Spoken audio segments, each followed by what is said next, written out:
Welcome to The Debate. Let's set the scene today. The date is February 28th, 2026. And in the early morning hours, a massive joint military operation by the United States and Israel strikes Iran.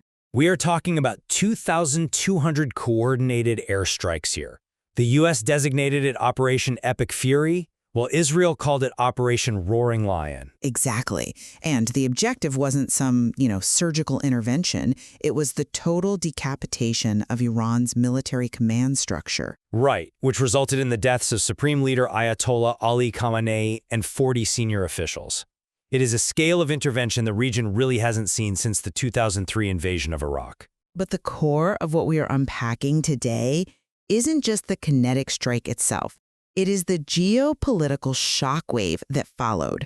Specifically, the deafening silence from Moscow, because barely a year prior, in January 2025, Russian President Vladimir Putin and Iranian President Masoud Pezeshkian signed a 20-year comprehensive strategic partnership treaty. Moscow really positioned itself as Tehran's crucial partner. Yes, they did. And yet, when the strikes actually happened, Putin offered zero military support. He simply sent a brief, three-paragraph condolence letter. So the central question today is about the true nature of that Russia-Iran alliance. I will be arguing that Russia's failure to intervene was a structural betrayal, proving the alliance was essentially an optical illusion engineered to exploit Tehran. And I will be arguing that Russia's inaction was actually a precise, legally bounded application of realpolitik, adhering perfectly to a strictly transactional agreement that Iran fully understood. Let's lay out our positions clearly. From my perspective, this alliance was fundamentally a symbolic facade. When Russia found itself increasingly isolated and smothered by Western sanctions after its 2022 invasion of Ukraine, it desperately needed an economic and a military lifeline. It found that in Tehran. Russia extracted immense military value from this relationship, most notably the cheap, effective drones and ballistic missiles that sustained its war effort. Yet Moscow deliberately engineered the 2025 treaty purely for optics. They created the illusion of an anti-Western axis while meticulously avoiding any hard commitments. The moment Iran faced a genuine existential threat, Putin abandoned them. To me, it is a textbook definition of a great power exploiting a smaller state, extracting its resources, and then stepping aside to watch it burn. I see how you get there. I do. But looking at the actual mechanics of great power politics, characterizing Russia's inaction as a betrayal fundamentally misreads both the global order and the actual text of the agreement they signed. This alliance was never built on brotherhood or shared ideology. It was strictly transactional and mutually beneficial in very specific, bounded sectors. Putin's restraint on February 28 was not a betrayal. It was a rigorous, pragmatic adherence to a legal framework. A framework they designed. Yes, but a framework nonetheless. The treaty contained absolutely no mutual defense guarantees. To call it a betrayal implies a broken promise, and I will demonstrate that Moscow broke no promises. It merely acted within the parameters of a calculated agreement governed entirely by national interest. Let's start by unpacking the actual text of that 25 treaty then, because I think that is where the architecture of this betrayal was drafted. On January 17, 2025, Putin and Pezeshkian stand in front of the world's cameras in Moscow. They sign a document containing 47 articles. It maps out 20 years of planned cooperation spanning defense, the economy, nuclear energy, cybersecurity, you name it. Right. Putin himself declared it a document with ambitious objectives to oppose any outside diktat. But the deception lies entirely in the fine print. I think we need to be careful with the word deception here. What specifically was deceptive about it? The fact that despite 47 articles of sweeping diplomatic rhetoric, Moscow meticulously drafted the text to exclude any mutual defense clause. There was no article stating that an attack on one is an attack on both. And we know Russia is willing to sign such treaties when it actually intends to defend an ally. Just look at Russia's 2024 treaty with North Korea. That's a different geopolitical context, though. But the mechanism is available. That North Korean document contains an explicit mutual defense guarantee. And as a result, North Korean troops have physically fought alongside Russian forces. The Iranian treaty, by stark contrast, was an optical illusion. It's like signing a massive insurance policy only to find out when your house actually burns down that the policy only covered the garden shed. It allowed Putin to project global power without assuming an ounce of actual risk. That's a great analogy, but the problem is that Iran knew exactly what they were buying. The absence of a mutual defense clause doesn't make the treaty an illusion. It makes it a specific, legally bounded agreement. I just don't buy the premise that a treaty is only real if it includes a mutual defense pact. If we read the text of the Russia-Iran treaty carefully, it explicitly states that if one party is the victim of aggression, the other will simply not provide military assistance to the aggressor. A negative guarantee. Exactly. It is a negative guarantee, not a positive one. It literally just says, we won't help the people attacking you. It does not say we will go to war for you. This isn't deception, it is supreme clarity.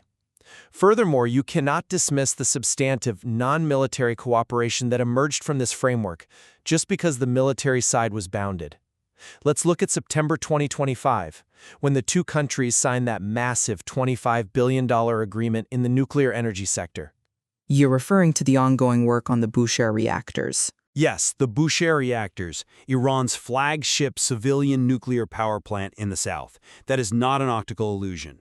That is a massive transfer of capital, technology, and infrastructure.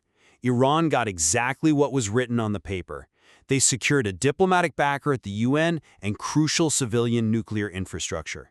To judge the treaty by a standard it explicitly excluded, mutual defense, is an analytical error.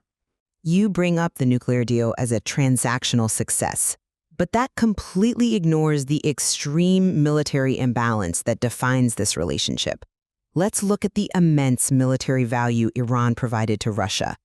Tehran didn't just offer diplomatic support. They provided the literal weapons keeping Russia's war machine afloat. They provided weapons, yes, but again, as a transaction. But look at the scale of it. Iran supplied the Shahed 136 drones, which Russia quickly rebranded as the Geranium-2, and began manufacturing domestically. These Iranian weapons swarmed the skies over Eastern Europe. They were used to strike critical Ukrainian infrastructure in Kyiv, Kharkiv, and Odessa. Iran also shipped ballistic missiles, ammunition, and crucial spare parts. It was a one-way pipeline of lethal aid sustaining Moscow for years. But what happened when the roles were reversed? The dynamics shifted because the scale of the conflict shifted. The dynamics vanished. Following the 2,200 airstrikes on February 28th, Iran launched Operation Honest Promise 4, firing hundreds of drones and ballistic missiles toward Israel and U.S. bases across the Gulf. The entire region was plunged into chaos. The human cost was staggering. We are talking about at least 555 Iranians killed, according to the Red Crescent. There were violent protests in Pakistan that left 23 dead, and 3 American soldiers were killed in the crossfire. And while Iran bled, Putin stood at the St. Petersburg Forum and casually stated, "Iran has not requested any military assistance from us." And he was right. It is a grotesque evasion. When you accept thousands of drones from a partner to fight your war, standing by while their capital is bombed because they didn't technically request help is deeply cynical. You call it cynical, but in global politics, there is no 911 you can call. At the end of the day, a state's survival is entirely on its own shoulders. International relations operate on cold national interests, not moral obligations. The concept of a moral debt for weapons shipments simply does not exist. Iran did not give Russia those Shahed drones out of charity. No. They gave them to solidify a strategic partnership. They traded them. They traded them for the $25 billion nuclear infrastructure deal we just discussed, for advanced fighter jet discussions, and to bleed Western resources in Eastern Europe, which served Tehran's own strategic goals of distracting the U.S. It was a transaction, completed at the point of exchange. More importantly, we know from the source material that even Iranian officials privately doubted Moscow's reliability well before the strikes. Whispers circulated within the regime for months asking if Moscow was truly reliable. Which implies they were hoping for more support than they got. It proves that Tehran was not operating under some naive illusion. They knew the limits of the partnership. Therefore, when Putin stood at the St. Petersburg Forum and said that Iran hadn't requested assistance, he wasn't being cynical. He was being factually and legally accurate based on the strict parameters of the 25 treaty. Iran didn't ask for help because they knew they had no legal standing to do so. They bought a transactional service, not a blood oath. I'm not convinced by that line of reasoning because it ignores the active strategic deception Putin employed during the crisis itself. Let's look closely at how Putin handled the immediate aftermath of the decapitation strikes. When Khamenei and 40 senior officials were killed, Putin's 3-paragraph condolence letter deliberately framed the event as a cynical assassination and a blatant violation of international law. Notice what word he meticulously avoided. He avoided calling it a war. Exactly. He completely refused to explicitly name the United States or Israel in that letter, addressing it instead generically to the family, the government, and the Iranian people. This was a highly calculated linguistic trick. By reducing a massive multi-sortie joint military campaign to a mere criminal incident, an assassination, he legally and rhetorically absolved Russia of any obligation to take a geopolitical stance. Framing it as an assassination rather than a war gave him diplomatic maneuverability. It gave him a free pass to do nothing, but the opportunism goes much deeper than just linguistic framing. The grim reality is that Moscow actively benefits from the Middle East burning. A regional war involving Israel, Iran, Hezbollah, and the U.S. Gulf bases serves as a massive global diversion. It pulls Western military resources, financial aid, and international attention directly away from Eastern Europe. By doing absolutely nothing, Russia is able to intensify its operations in Ukraine under a diminished global spotlight. Putin didn't just step back out of legal compliance. He stepped back because watching his so-called strategic partner burn was immensely profitable for his own war effort. You frame it as cynical opportunism, but I look at the geopolitical chessboard and see necessary existential survival calculus on Russia's part. Consider the reality of Moscow's position in early 2026. Russia has been bogged down in Ukraine for over 3 years. Its economy is operating under severe strain, and its military resources are stretched to the absolute limit. Opening a second direct front in the Middle East against the combined forces of the United States and Israel would not just be reckless, it would be strategically suicidal. But a true ally finds a way to support their partner without necessarily opening a direct front. Intelligence sharing, advanced air defense systems. There were options between doing nothing and starting World War III. Let's also look at the Israel factor, which complicates this significantly. Russia has spent years carefully cultivating a very complex relationship with Israel, a nation where nearly 2 million citizens have roots in the former Soviet Union. Communication channels between Moscow and West Jerusalem have been meticulously maintained throughout various regional conflicts. Putin was never going to sacrifice that intricate, historically deep relationship for Tehran. So Iran was just a disposable asset. Iran was a partner with boundaries. Furthermore, look at the diplomatic horizon at that specific moment. Putin was still holding out hope for a diplomatic settlement regarding Ukraine with Donald Trump.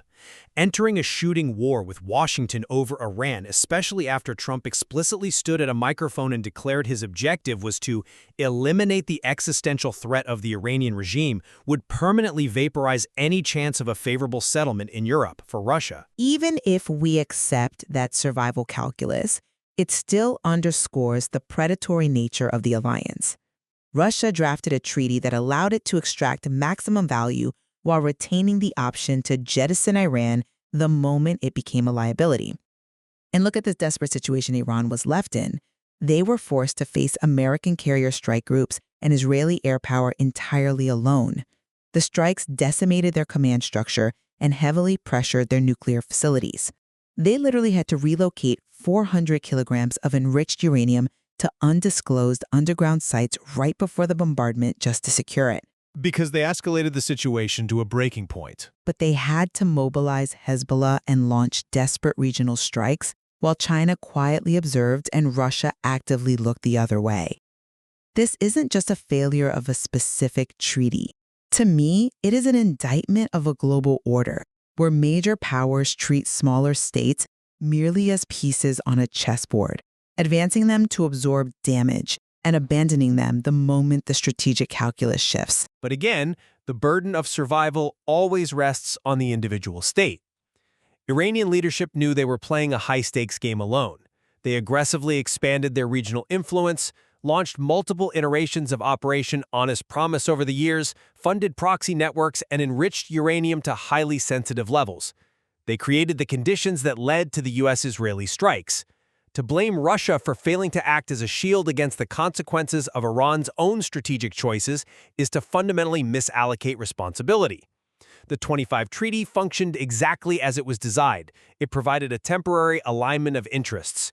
When those interests diverged, when the cost of backing Iran exceeded the benefits of Iranian drones, the partnership naturally reached its limit.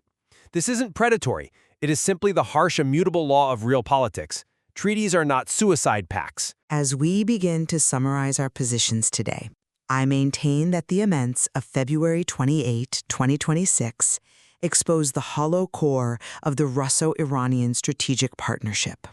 Moscow exploited Tehran's isolation to secure the cheap weaponry it desperately needed for its own war.